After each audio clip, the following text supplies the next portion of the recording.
तो शाम के 6 बज चुके हैं और वादे के मुताबिक मैं आपके सामने हाजिर हूँ। ख़ासतौर पे आपसे जब मैंने कहा था कि कल 15 अगस्त है और उसकी सुरक्षा को लेके दिल्ली में क्या इंतज़ाम है। हम लोग सिर्फ ये देखते हैं कि प्रधानमंत्री जाते हैं और लाल किला पे तिरंगा फहरा कर चले जाते हैं, लेकिन उससे पहले यकीन मानिए जो तमाम जद्दोजहद होती है, जो सुरक्षा के लिए ख़ासतौर पे हमारी जो फोर्सेज़ हैं वो किस तरीके के काम करती हैं, क्या मेहनत करती हैं, ये बताना मैं आपको या उसमें लगेगा बहुत आसान है, लेकिन ऐसा होता नहीं। इसीलिए मैंने कहा कि क्यों ना इस मौके पे हम अपने ख़ास मेहमान से भी आपको मिलाऊं और उनके ज़ुबानी अगर ये कहानी आप सुनेंगे, ये जो पूरी कवायद होती है, तो आपको शायद ज़्यादा बेहतर समझ में आएगा।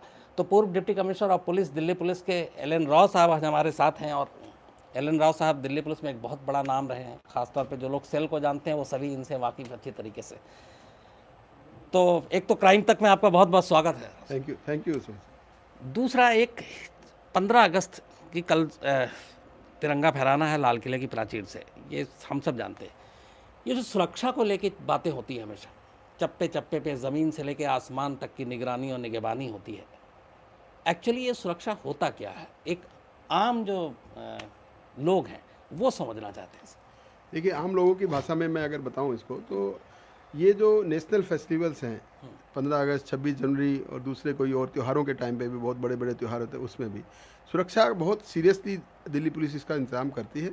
और उसको करने के लिए कोई एक दिन की तैयारी नहीं है, बहुत पहले से तैयारी होती है। जैसे 15 अगस्त की बात मैं कर रहा हूँ, इसमें लाल किला को बहुत पहले से ही डिसैनिटाइज कर दिया जाता है। यहाँ पे पुलिस फोर्स लग जाती है, रात दिन 24 घंटे तक पुलिस लगी रहती है वहाँ पर। सुबह से शाम तक शिफ्ट वाइज 3 शिफ्ट में ड्यूटी करते हैं, ताकि उस जगह को पूरा क्लियरली ऐसा हो कि कई महीने से पहले, 1 महीने के लगभग इसमें हो जाता है, तो उसको कोई भी कहीं कोई किसी प्रकार का कोई वहाँ पर कोई आतंकवादी, खास तौर से हम इसको आतंकवादियों की दृष्टि से देख रहे हैं। जब से मैं जब पुलिस में भर्ती हुआ था, तब से कुछ साल के बाद से आतंकवाद शुरू हुआ। ये शुरू हुआ 80s के आसपास, और तब से ये जो फेस्टिवल्स हैं, नेशनल फेस्टिवल्स हैं, खास तौर से इस बात को ध्यान में रखते हुए इंतज़ाम किए जाते हैं सुरक्षा के, कि कोई आतंकवादी घटना ना हो जाए।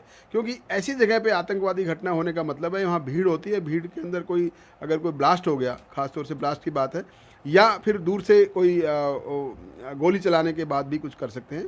ऐसी कोई घटना अगर हो जाए तो उससे, उस घटना के अलावा जो कैजुअलिटीज़ होंगी वो भगदड़ से ज़्यादा होंगी।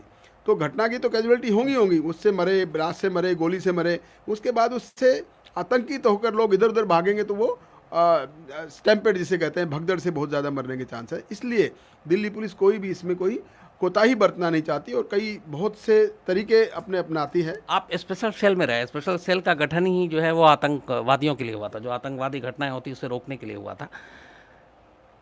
ये जो जिस तरीके का थ्रेट है, दिल्ली हमेशा जो है वो हाई अलर्ट पे, रेड अलर्ट पे ही रहती है, जीती है। लेकिन ये जो नेशनल आपने कहा, इस तरह के जो मौके आते हैं उस पर ज़्यादा थ्रेट ज़्यादा होता है। एक कहते हैं कि लाल किले के आसपास जितनी भी जगह हैं, चाहे वो बिल्डिंग है, वो सबकी तो चीज़ें करते ही हैं आप सुरक्षा की बात, इसमें तमाम जो एजेंसी होती है इनका तालमेल कैसा होता है? जैसे आईबी हो, या फिर आपकी पुलिस हो, पैरामिलिट्री फोर्सेस हो, आपकी लोकल इंटेलिजेंस हो, फॉरेंसिक की टीम हो, इन सब के हिस्से क्या क्या और कैसी जिम्मेदारी आती है वो अगर? देखिए, ये सारे डिपार्टमेंट आपस में कोऑर्डिनेट करते हैं, और दोनों ही फंक्शन जो चाहे रिपब्लिक डे हो चाहे इंडिपेंडेंस डे हो, दोनों फंक्शन आर्मी से कंट्रोल होते हैं। तो इसमें आर्मी, आईबी, लोकल पुलिस और दूसरी पैरामिलिट्री फोर्सेस जो जो कंसर्न हैं, एयरफोर्स, नेवी और ये सब मिला के, ये सारे के सारे पहले कई बार इनको मीटिंग करते हैं। मीटिंग के लिहाज से सारा देखते हैं कि आसपास का एक्सेस एरिया कितना क्या है, सारे एक्सेस पॉइंट सारे कवर्ड हैं कि नहीं है, कहीं कोई लूप होल हो। तो बहुत 1 महीने से पहले ही मीटिंग शुरू हो जाती है। उस मीटिंग के दौरान सारे बैठ के सारी चीज़ें तय होती हैं, कौन सबकी जिम्मेवारियाँ आपस में एट्रीब्यूट की जाती हैं कि कौन क्या क्या करेंगे, और उसकी फीडबैक ली जाती है कि आपने जो काम बताया था वो किया कि नहीं किया। और इसी प्रकार से सारा का सारा इक्विपमेंट्स के बारे में बात करेंगे। DFMD है, डोर फ्रेम मेटल डिटेक्टर से, वो कहाँ कहाँ लगने हैं वो सारा तय होता है। और उसके बाद कहाँ का सर्चिंग फ्रिस्किंग कहाँ होनी है, VIP एरिया में कितना होना है, बाहर पब्लिक जो है बाहर, जैसे रैम्पेट के सामने जो स्कूली बच्चे आते हैं वहाँ कितना होना है, और साथ में प्रेस एंड क्लोजर और आम पब्लिक आने के लिए उधर से कितने जगह से एंट्री पॉइंट्स होंगे। और उन एंट्री पॉइंट्स के साथ साथ वहाँ पे और कोई विजिलेंस करने वाला भी प्लेन क्लॉथ्स में भी होते हैं। ऐसा नहीं कि सारे वर्दी वाले ही होते हैं, जैसे IB है। और हम दूसरे स्टेट से भी बाहर से मंगवाते हैं, जैसे हरियाणा, पंजाब, जम्मू एंड कश्मीर, वहाँ से भी हम स्पोर्टर्स जिसे कहते हैं, स्पोर्टर्स जो कि उन सस्पेक्टेड आतंकवादियों को शकल से जानते हैं, ऐसे कुछ पुलिस ऑफिसर्स को भी बुलाते हैं वहाँ पर, और वो बुलाकर वो साइलेंटली वॉच भी करते हैं कि ऐसा नहीं हो कि कोई स्नीक कर जाए, किसी बहाने से आ जाए। ये सारी चीज़ें देखने के लिए, और सारी एजेंसीज आपस में कोऑर्डिनेट करती हैं। खास तौर से आईबी का बड़ा अहम रोल होता है इसमें। आईबी होता है इंटेलिजेंस नेटवर्क अपना एक्टिवेट करते हैं। जैसे कल खबर आ रही है, आज ही खबर आ रही है कि 4 आतंकवादी घुस आए हैं, तो ये आईबी की इंटेलिजेंस इंफॉर्मेशन होती है। उनको अपने कहीं से खबर मिलती है, जैसे JNK से मिला, या पंजाब से मिला, या पंजाब में पहले था 80s में, पंजाब में पूरा आतंकवाद था, JNK से पहले पंजाब में था आतंकवाद। अब JNK के आतंकवादी घटनाएं जो बढ़ रही हैं वहाँ से। और दूसरा मैं बता दूं, आतंकवादियों को यहाँ पे करने के लिए कोई एक उद्देश्य होता है। नेशनल फेस्टिवल्स में कोई भी छोटी सी वारदात भी अगर कर देंगे, पब्लिसिटी यहाँ ज़्यादा होगी, और ख़ास तौर से इन नेशनल फेस्टिवल्स के दौरान अगर करेंगे ज़्यादा उनको पब्लिसिटी मिलेगी, बशर्ते कि वो किसी और स्टेट में जाके और किसी सिटी में जाके करें, उससे इतनी ज़्यादा इसको वायलेंस नहीं मिलेगी।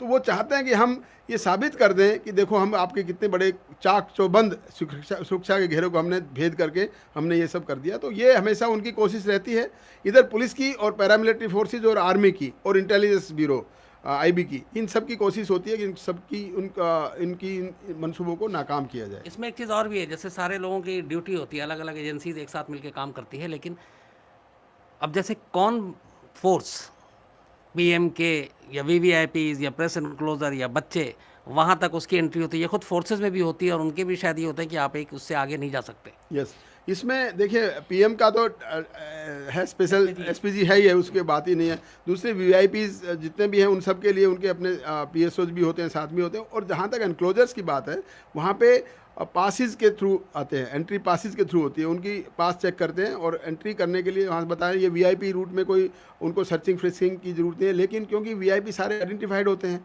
और सिक्योरिटी के आदमी वहाँ पे डिप्यूट होते हैं। दिल्ली पुलिस में भी अलग अलग डिपार्टमेंट्स हैं ना, यूनिट्स है जिससे कहते हैं सिक्योरिटी।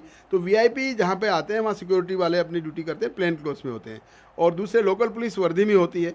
और उसको एनफोर्स करने के लिए दूसरी आर्म्ड पुलिस या और पैरामिलिट्री फोर्सेस हम री एनफोर्स करते हैं। तो वो सारे मिलके सब देखते हैं कि कौन सी जगह पे कहाँ कितना फोर्स लगाना है, कितनी गैदरिंग किस एरिया से जाएगी, किस DFMD से कितने ज़्यादा आदमी जाएंगे, उतनी हिसाब से वो वहाँ पे लोगों को डिप्लॉयमेंट किया जाता है।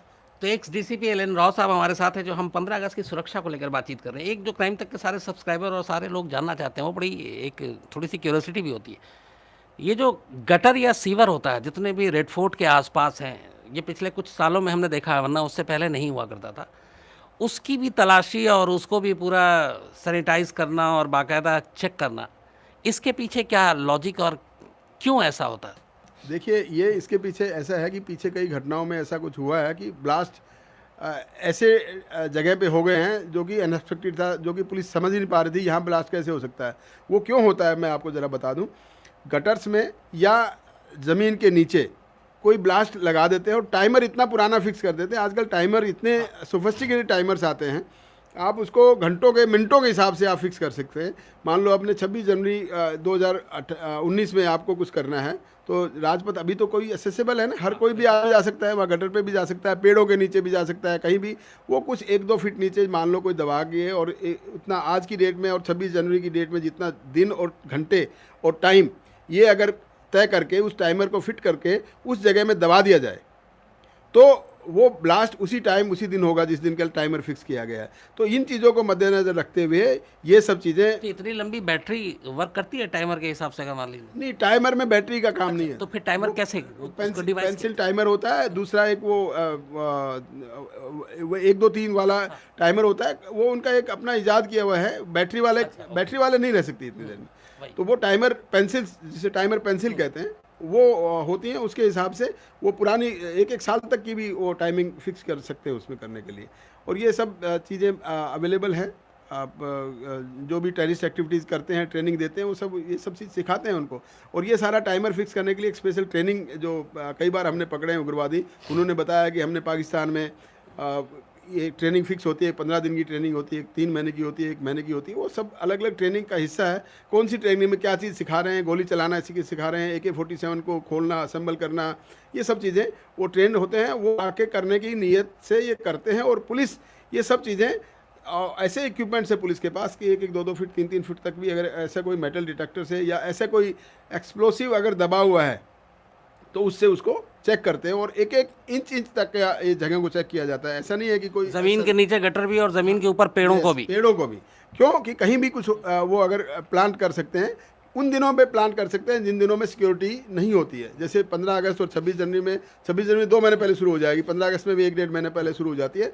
उन 2 महीने या 1.5 महीने से पहले कोई अगर प्लान कर ले ये सारा काम, तो वो उसको डिटेक्ट करने के लिए इसलिए उसके पूरे चप्पे चप्पे को पूरे खंगालना पड़ता है। चप्पे छाने पड़ते एक सवाल और है राव साहब यहाँ की, हमेशा 15 अगस्त 26 जनवरी से कुछ दिन पहले, जैसे आज आपने ही बताया अभी, और वो है कि जैश के 4 आतंकवादी जो है वो दिल्ली में घुस चुके हैं। ये इन्हीं मौके पे इस तरह की खबरें सामने क्यों आती हैं? हैं। इसके 2 वजह बताता हूँ मैं आपको, टू बी वेरी फ्रैंक मैं 2 वजह बताता हूँ। एक खबर होती है जेन्युइन कि आएंगे, पक्का खबर है। एक होती है गैस वर्क, हो सकता है आ जाए, आ गए तो पकड़ लिया, देखो हमने खबर दी थी तो पकड़ लिया, नहीं आए तो देखो हमने बता दिया था, इसलिए सब अलर्ट इतने ज़्यादा हो गए थे कि वो आना चाहते थे लेकिन वो नहीं आ पाए। तो ये वजह होती है, और एक प्रकार से अलर्टनेस बढ़ जाए, इससे सीरियसनेस बढ़ जाए, इसलिए ये खबरें आती हैं कभी कभी। लेकिन गेस करने से कि गेस कर रहे हैं, उससे लोग तो पैनिक हो जाते हैं ना। लोगों को पैनिक होने से कोई मतलब नहीं, हम लोगों को पैनिक नहीं करना चाहते ना। लोग तो पैनिक हो जाते हैं। अगर जैसे मुझे पता चले कि मेरे शहर में 4 आतंकवादी घूम रहे हैं तो मैं भी डरूंगा थोड़ा। नहीं, डरने की बजाय लोगों को अलर्टनेस हो जाती है, लोग ज़्यादा चाक चौबंद हो जाते हैं, ज़्यादा अलर्ट हो जाते हैं कि हाँ यार ऐसा नहीं।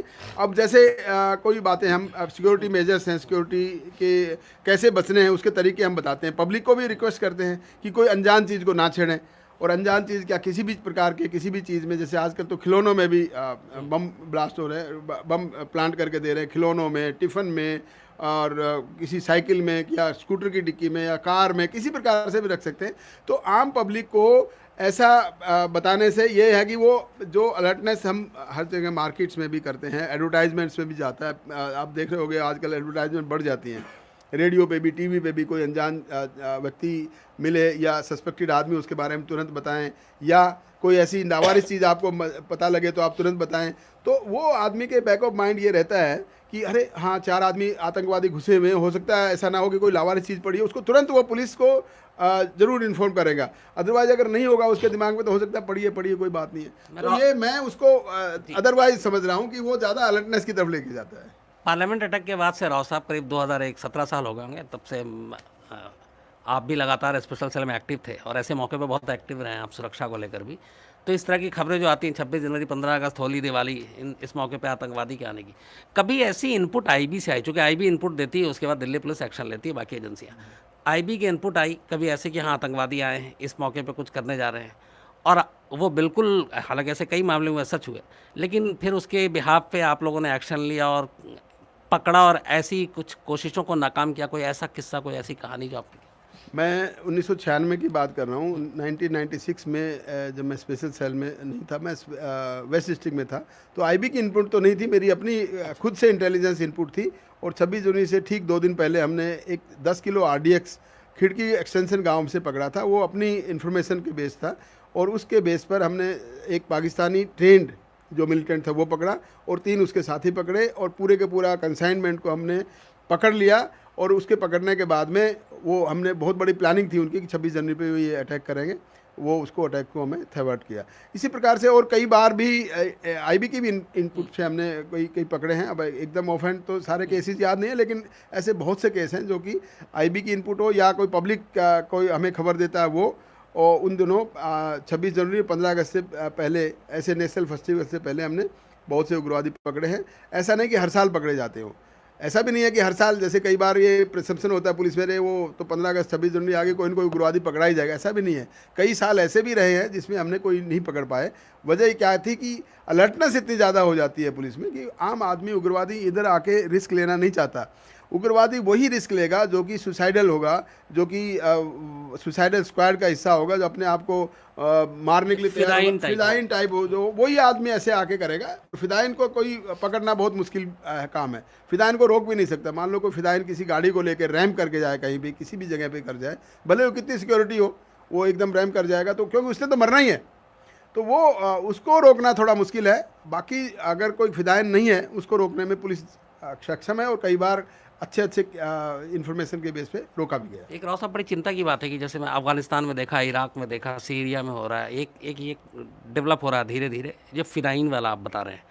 अब मैं अगर उस फिदाइन को एक तरफ रखूं और अपनी फोर्सेस को एक तरफ रखूं, दिल्ली पुलिस की ही बात करता हूं, फिदाइन जिस तरीके से ये घटनाएं बढ़ रही हैं, पाकिस्तान में भी बहुत होता है, तो ऐसे फिदाइन से निपटने के लिए क्या हमारी फोर्स, हमारी दिल्ली पुलिस ये तैयार है, या फिर ये है कि इसका तो कोई उपाय ही नहीं है? नहीं, बिल्कुल हम तैयार हैं। मैं आपको बता दूं कि जब मैं डीसीपी था स्पेशल सेल में, और 26/11 जो बॉम्बे में हुआ था, उसके बाद मैं एक बड़ा एक एग्जांपल देना चाहूँ। बॉम्बे में क्यों हुआ, कितना देर लगा, एनएसजी पहुंचते पहुंचते बहुत टाइम लग गया था। और उसमें काफ़ी उसके क्रिटिसिज्म भी हुआ कि एनएसजी आने में इतनी देर हुआ। उसके बाद होटल में टाइम लगा, इसलिए उसके बाद दैन होम मिनिस्टर साहब ने ये हुआ कि हर स्टेट में अपनी अपनी एक स्मॉल एनएसजी टाइप टीम बनाई जाए। तो हमने दिल्ली पुलिस में एक स्वेट बनाया, जिसको स्पेशल वेपन टैक्टिक्स टीम बोलते हैं। उसको हमने स्पेट आज बनाया, और आपने अभी पीछे जो होम मिनिस्टर साहब ने उद्घाटन किया था, तो वेमेन का भी एक एक्सक्लूसिव एक स्वेट बना है। इससे पहले ये 4-5 साल पहले हमने, बल्कि 6 साल हो गए, उस टाइम से एक स्वेट टीम बनाया था। उसमें बख्तरबंद गाड़ियाँ जो बिल्कुल बुलेट प्रूफ हैं, और अपने डेडिकेटेड कमांडो जो एनएसजी से ट्रेंड है, एनएसजी जैसे ही कमांडो सारे के सारे, all the 24 hours they are stand by.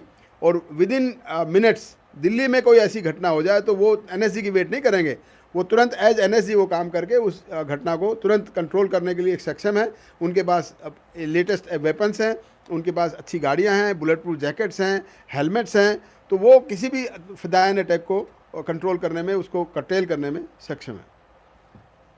इसके अलावा अगर मैं बात करूं, अब जिस तरीके से आतंकवादियों के पास लेटेस्ट वेपन है, आरडीएक्स से लेके आपने टाइमर का जिक्र किया, इतना एडवांस है सब कुछ, उस हिसाब से हमारी फोर्स इतना ज़्यादा एडवांस है, या हमें लगता है कि अभी भी हमारा जो पुलिस लॉ और पुलिस के जो वो चल रहा है पुराना, और बजट से लेके जो तमाम दिक्कतें होती हैं, वो दिक्कतें अभी भी हैं?